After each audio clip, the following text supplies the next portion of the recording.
You make me.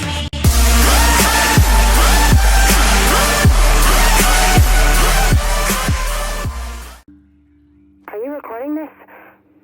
No, that's fine. When we're done, you're gonna let me go, right? That was the deal.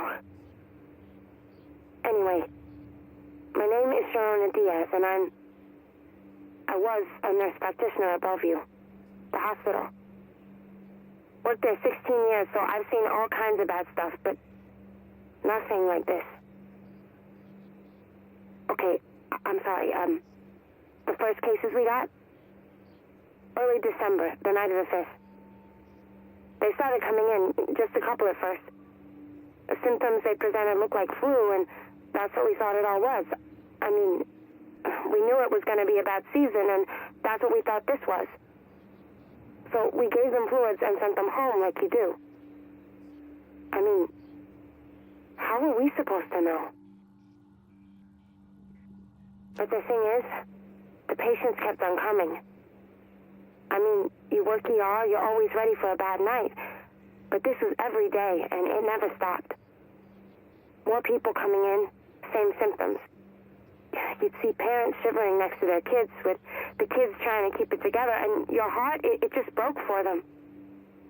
3-4 days of this? We're pretty sure it's not flu. DCD was calling every couple of hours for updates, and they asked all these questions that made it pretty clear they didn't think it was flu either. What the disease control department finally told us was scary. This thing, nobody was saying smallpox yet, was virulent at 2 parts per million. Direct contact, airborne contagion too. It was scary.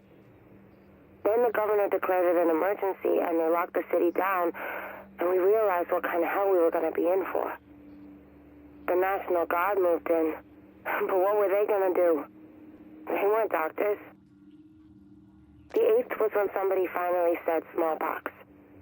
Word came down that we were supposed to inoculate healthy patients with smallpox vaccine, even though our supplies were old and nobody knew if it would even work. The thing was, it didn't.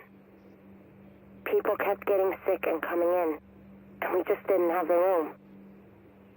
We did what we could to make people comfortable, but we just couldn't stop it. We couldn't even slow it down. That's when it all turned into alphabet soup. First, Sarah rolled into town, thinking they got this under control. Catastrophic Emergency Response Agency. More like, can't even run anything. They started setting up these mass treatment facilities in Midtown, which took a load off us, but didn't do much else. On the 11th, people started dying. By the 13th, the morgues were full. And on the 14th, we had to start turning people away. It was hell, you know? But we couldn't do anything for them. We were out of beds, we were out of medicine, the staff were starting to come down with it. It was a nightmare. By the 17th, they shut us down. Too much risk of infection, they said. More like they wanted to concentrate all the patients in those Sarah Field hospitals. Maybe keep it away from the rest of the city. What happened next? You know what happened next. The Joint Task Force tried to hold things together, but really, what were they gonna do? Cops and firefighters and weekend warriors? The city was falling apart. Too many people were sick. Too many jobs weren't getting done. And then, they lost control of those Sarah facilities and had to wall them off. It was just too much.